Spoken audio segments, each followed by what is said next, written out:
ప్రభునామమున అందరికీ praise the lord. అలసిన వానికి ఊరడించు మాటలు అను పుస్తకంలో నుండి ఏప్రిల్ 30వ తారీఖున పరిశుద్ధాత్మ ద్వారా దేవుని ప్రేమ మన హృదయములలో కుమ్మరింపబడి ఉన్నది.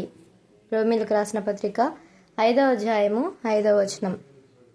ఎవరైతే పెండ్లి చేసుకొనబోచున్నారో వారు దైవికమైన, పవిత్రమైన, ఆత్మీయమైన ప్రేమను ఒకరి ఎడలా ఒకరు కలిగి ఉండినట్లు అట్టి ప్రేమను తమలో పోయవలనని ప్రభువును అడగవలెను.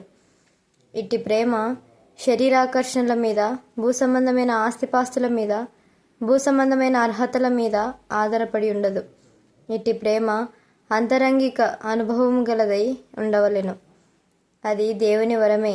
ఎఫెసీయులకు రాసిన పత్రిక 5వ అధ్యాయము 25లో ప్రభువు, పురుషులారా మీరును మీ భార్యలను ప్రేమించుడి, అటువలే క్రీస్తు కూడా సంఘమును ప్రేమించి దాని కొరకు తన్ను తాను అప్పగించుకొనెను అని చెప్పుచున్నాడు. ఇదే హెచ్చరిక 28-33 వచనములలో చెప్పబడినది. ప్రభువు మనల్నెట్లు ప్రేమించెను? మనకు ఏ భాగ్యము లేదు, ఏ అర్హత లేదు. మనం ఆయనను బాధించితిమి, గాయపరిచితిమి. అయినప్పటికీ ఆయన మనలో ప్రతి ఒక్కరిని ప్రేమించెను. ఆయన శరీరము మన కొరకై విరగగొట్టబడుటకు అప్పగించుకొనెను. ఆయన మన సృష్టికర్త గనుక మనలనంతగా ప్రేమించెను. మనం ఆయనకు ఏమి చేయకపోయినప్పటికీ ఆయన మన కొరకు మరణించెను. అట్టి దైవిక ప్రేమ భార్యాభర్తల మధ్యలో ఉండవలెను.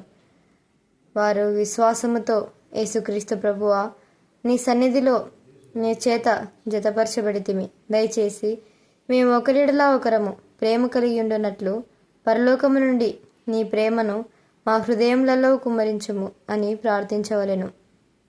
వస్తు సామాగ్రి, మోటార్ కారు, ఆభరణములు, డిగ్రీలు, తక్కిన ఆస్తిపాస్తులు మొదలగునవి సంతోషకరమైన గృహమునియలేవు. వివాహమైన దినము నుండే వారు అట్టి ప్రేమ కొరకు ప్రభువును వేడుకొనవలెను. ప్రభువు అడుగుడి మీకు ఇయ్యబడునని చెప్పెను. మత్తయి సువార్త 7వ అధ్యాయము 7వ వచనం. మొట్టమొదటిగా వారిలో ఆయన జీవము ప్రవహించవలెను.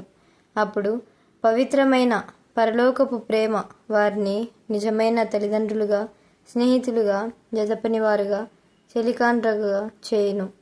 అట్టి ప్రేమ పరీక్షలలో, కఠిన అనుభవములలో, శ్రమలలో అధికమగును. ఇరువురిని మిక్కిలి సన్నిహిత సంబంధంలోనికి తీసుకొని వచ్చును. ఆమెన్.